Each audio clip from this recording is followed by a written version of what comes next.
गुजरात के राज्यपाल और इस विद्यापीठ के कुलाधिपति श्री आचार्य देवव्रत जी, मुख्यमंत्री श्री भूपेंद्र पटेल जी, कुलपति डॉक्टर हर्षद पटेल जी, शिक्षकगण, अधिकारीगण, अभिभावकगण, प्यारे विद्यार्थियों, देवियों और स्वजनों, सभी को मेरा नमस्कार।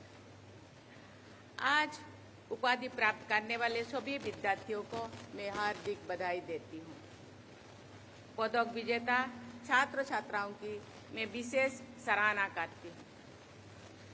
इस विद्यापीठ से जुड़े सभी लोगों को मैं साधुवाद देती हूँ। अभिभावकों को भी मैं बहुत बहुत बधाई देती हूँ। राष्ट्रपिता महात्मा गांधी के प्रमुख कार्यस्थल अहमदाबाद में आकर मुझे बहुत प्रसन्नता हो रही है। अहमदाबाद में स्थित इस विद्यापीठ का परिसर हमारे स्वाधीनता संग्राम के आदर्शों की पूर्ण स्थली थी। इस ऐतिहासिक परिसर से मैं बापू की पावन स्मृति को सादर नमन करती हूँ। ब्रिटिश सरकार के विरुद्ध असहयोग आंदोलन के दौरान वर्ष 1920 में गुजरात विद्यापीठ की स्थापना की गई। असहयोग आंदोलन के प्रस्ताव में देशवासियों से ये आग्रह भी किया गया था कि लोग ब्रिटिश सरकार के अधीन चल रहे स्कूलों और कॉलेजों से धीरे धीरे अपने बच्चों को हटा लें और राष्ट्रीय स्कूलों और कॉलेजों की स्थापना करें। इस आह्वान के अनुसार देशवासियों द्वारा किए गए संसाधनों से ही ऐसे शिक्षण संस्थानों का निर्माण किया गया। ये विद्यापीठ राष्ट्र निर्माण और आत्मनिर्भरता के जीवंत आदर्श का 105 वर्ष पहले स्थापित किया गया ऐतिहासिक प्रतीक है।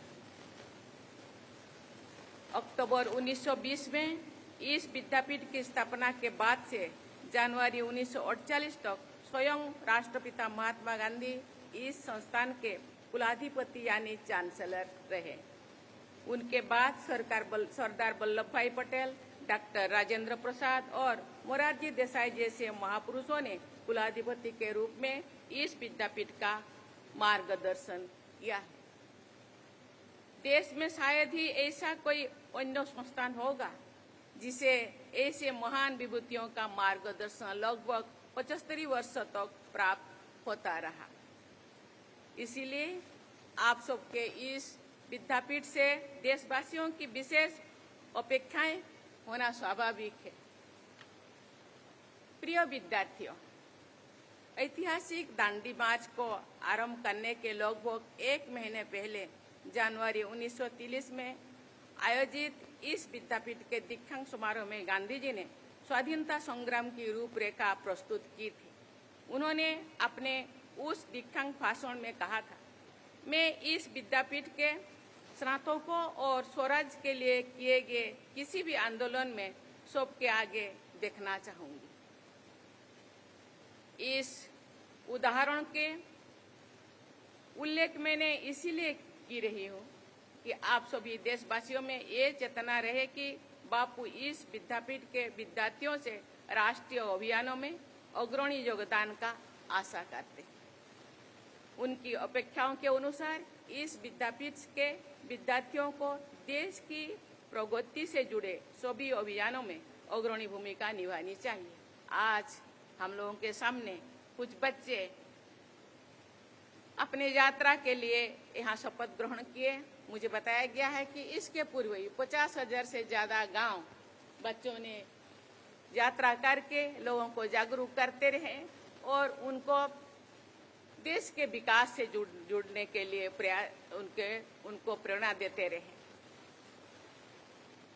आप सब विद्यार्थियों को ये संकल्प लेना चाहिए कि भारत को विकसित राष्ट्र बनाना है तथा विश्व समुदाय में भारत की क्षमता के अनुरूप अग्रणी स्थान दिलाना है।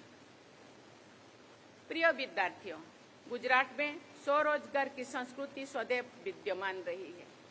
गुजरात के उद्यमियों ने केवल देश ही नहीं बल्कि विदेशों में भी अपनी छाप छोड़ी है। सफल प्रवासी भारतीयों में गुजरात के लोगों की बहुत बड़ी संख्या है। आप सभी छात्र इस विद्यापीठ से बाहर की दुनिया में उसी वैश्विक दृष्टिकोण के साथ आगे बढ़े जो गुजरात की पहचान रही है। गुजरात में स्वरोजगार और आत्मनिर्भरता को प्रोत्साहित करने की जो संस्कृति है उसे पूरे देश में प्रसारित करने की आवश्यकता है। मुझे विश्वास है कि गुजरात विद्यापीठ के आप सभी विद्यार्थी आत्मनिर्भरता की संस्कृति के संवाहक जरूर बनेंगे। भारत को आत्मनिर्भर बनाना हमारी राष्ट्रीय प्राथमिकता है। इस संदर्भ में स्वदेशी के राष्ट्रीय अभियान में आप सबको सक्रिय भूमिका निभानी है। राष्ट्र सर्वोपरि की भावना के साथ आप सबको भारतीय वस्तुओं के उपयोग को बढ़ावा देना है। व्यक्तिगत आत्मनिर्भरता का आधार आपके अपने मन और विचारों में होता है। आंतरिक शक्ति का महत्व समझाते हुए इसी विद्यापीठ के दीक्षांत समारोह में गांधी जी ने लगभग 100 वर्ष पहले दिसंबर 1925 में एक शाश्वत सत्य को अभियुक्त किया था। प्रिय विद्यार्थियों,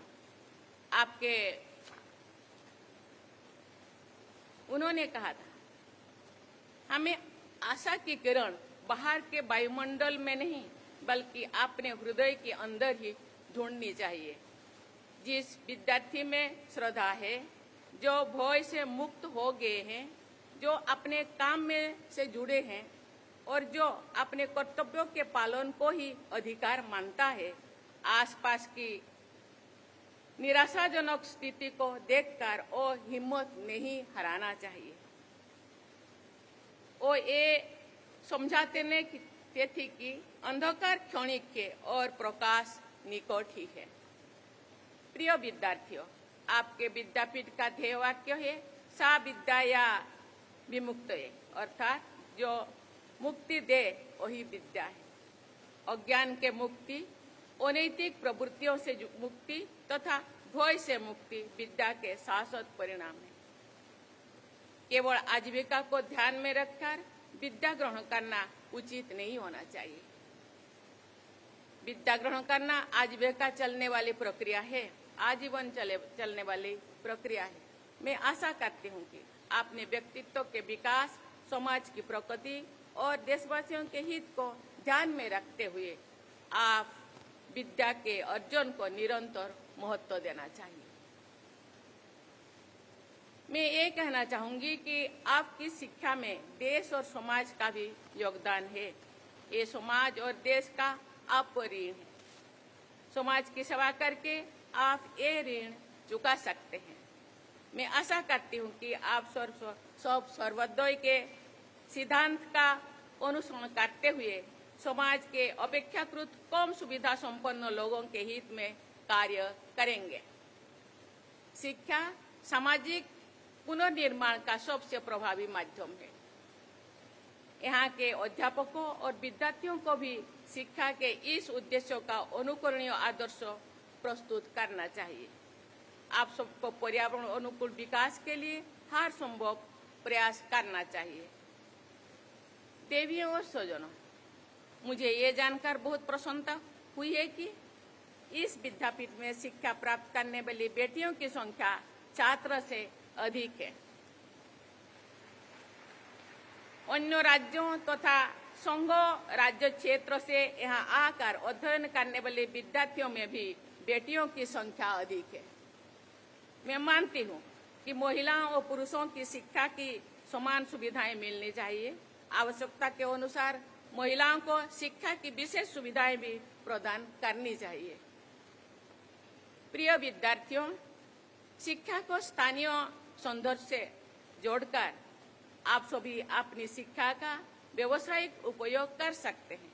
हमारी शिक्षा प्रणाली तथा पाठ्यक्रमों में जाने अनजाने कुछ ऐसी विषय वस्तुओं का समावेश होता रहा जो हमारे समाज और देश के लिए प्रासंगिक नहीं है।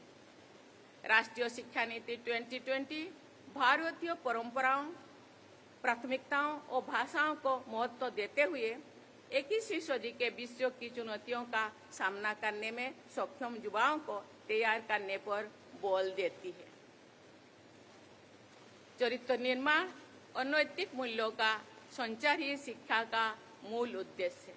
मुझे विश्वास है कि भारतीय परंपरा के उच्च आदर्शों को पालन करते हुए आप सब अपने जीवन में सफलता के साथ साथ सार्थकता का अनुभव करेंगे।